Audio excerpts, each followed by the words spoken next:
A falling price feels like a reason to panic. Most of the time, it isn't, and selling for the wrong reason can cost you a lot more than £0.1 million.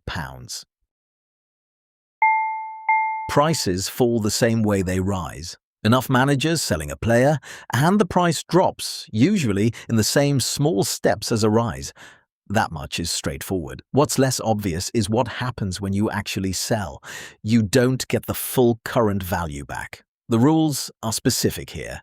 Your sell price is your buy price plus half of any profit you've made, rounded down. So a player who's risen £0.6 million in value only hands you £0.3 million of that when you cash out. Selling isn't neutral. It has a real cost built into it, which is exactly why the decision to sell should never be about the price alone. Here's what a genuinely justified sell looks like. Ekitike arrived at Liverpool and delivered 11 goals and 4 assists across the season at £9 million, a proper premium return owned by nearly 2 million managers.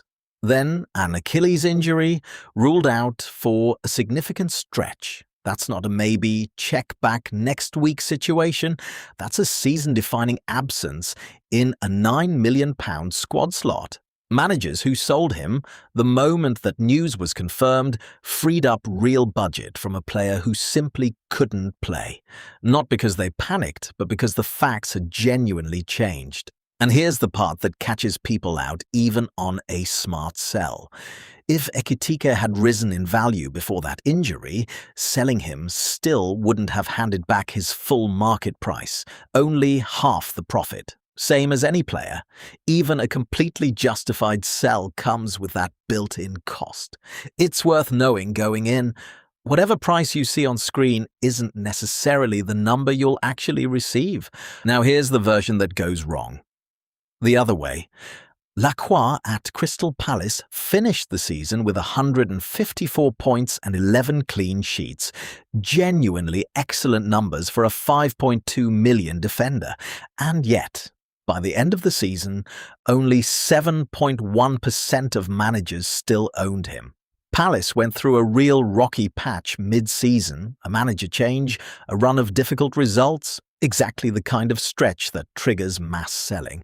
But the output tells its own story. Whatever happened along the way, the season-long numbers were strong.